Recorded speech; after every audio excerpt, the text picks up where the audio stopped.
Kegiatan Komisi Pemberantasan Korupsi terangkum dalam KPK 24 Jam.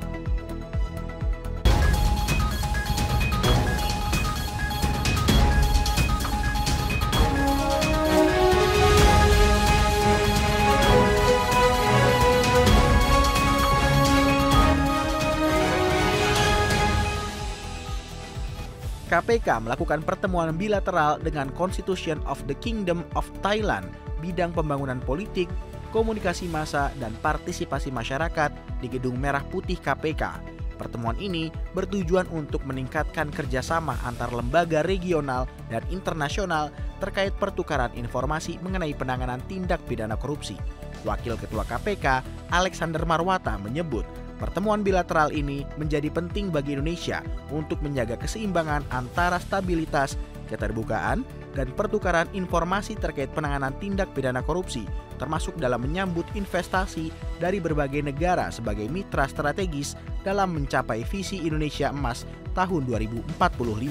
Sementara itu, Chairperson of Committee on Political Development, Mass Communication and Public Participation, Parit Wacara Sindu, menyampaikan apresiasinya kepada KPK karena telah menyambut baik pertemuan terkait pertukaran informasi mengenai penanganan tindak pidana korupsi.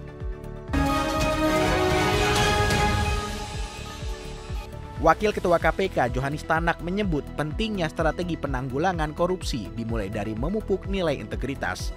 Hal ini diungkapkan pada saat menjadi pemateri dalam program pendidikan sekolah staf dan pimpinan tinggi atau SES-PIMTI Polri Dikrek ke-33 tahun ajaran 2024 di Gedung R. Hugeng Imam Santoso, Lemdiklat Polri, Lembang, Bandung.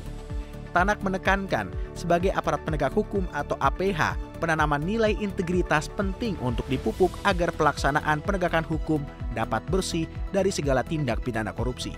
Lebih lanjut, dalam menerapkan nilai integritas ada beberapa aspek yang harus ditanam.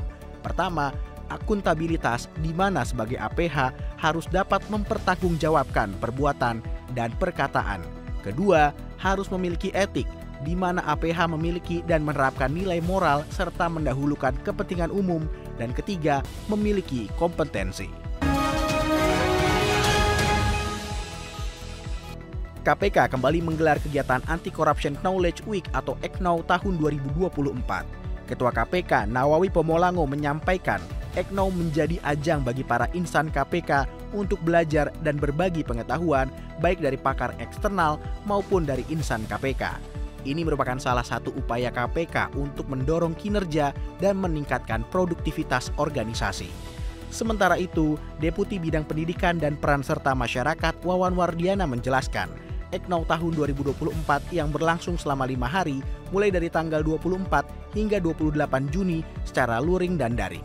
Ini merupakan ajang berbagi pengetahuan formal yang ditempuh dari jalur pendidikan dan pengetahuan non-formal yang diperoleh dari pelatihan dan pengalaman selama bertugas di KPK. Selain 22 insan KPK, sejumlah narasumber mumpuni di bidangnya turut berbagi ilmu pada kegiatan, yaitu mantan Wakil Ketua KPK tahun 2015 sampai 2019 Laode M. Syarif, mantan Direktur Utama PT KAI Persero tahun 2009 sampai 2014 Ignatius Jonan, spesialis media sosial Kementerian Keuangan Farhan Nur Rahman, EVP dan CAO PT Paragon Teknologi and Innovation Miftahuddin Amin, pendiri Akon Labs Robi Muhammad, dan Sekretaris Jenderal Transparency International Indonesia atau TII Danang Widoyoko.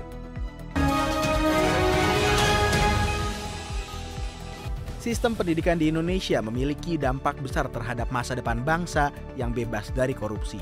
Wakil Ketua KPK Nurul Gufron mengatakan bahwa proses pembelajaran harus diselipkan dengan pendidikan karakter dan budaya anti korupsi.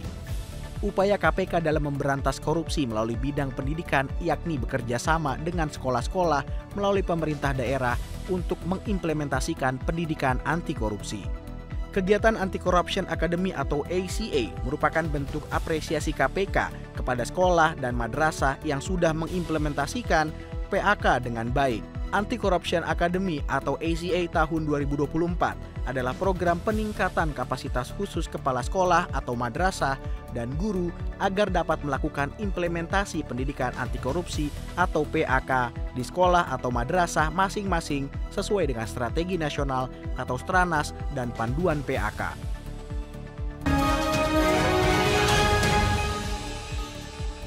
KPK menetapkan 3 orang tersangka dalam dugaan tindak pidana korupsi terkait pengadaan truk angkut personil 4-wheel drive dan rescue carrier vehicle di lingkungan Badan SAR Nasional atau Basarnas tahun anggaran 2012 sampai dengan 2018.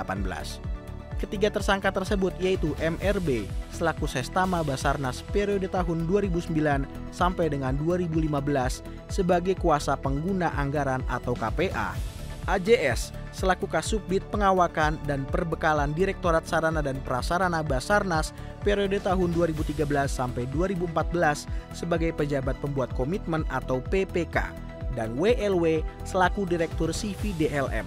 Para tersangka selanjutnya ditahan untuk 20 hari pertama terhitung sejak 25 Juni sampai dengan 14 Juli tahun 2024. Penahanan dilakukan di Rutan Cabang KPK.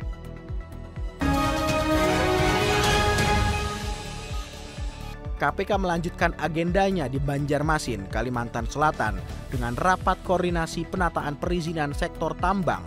Topik utama rapat ini adalah tambang dalam kawasan hutan serta tambang mineral bukan logam dan batuan atau MBLB. Wakil Ketua KPK, Alexander Marwata, menyatakan bahwa penataan perizinan sektor tambang merupakan salah satu fokus program kerja KPK yang diamanatkan oleh Presiden. Di antaranya juga melalui Sekretariat Nasional Pencegahan Korupsi. Alex menekankan pentingnya tertib retribusi dan membayar pajak sesuai ketentuan. Acara ini dihadiri oleh Kepala Daerah tingkat Kabupaten dan Kota Kalimantan Selatan, pemerintah Provinsi Kalimantan Selatan, serta berbagai stakeholder terkait. Mereka membahas secara mendalam peraturan izin sektor pertambangan yang berlaku di Indonesia. Demikian kegiatan Komisi Pemberantasan Korupsi pada pekan keempat di bulan Juni tahun 2024 yang terangkum dalam KPK 24 jam. Dapatkan informasi selengkapnya melalui website kpk.go.id. Salam anti korupsi.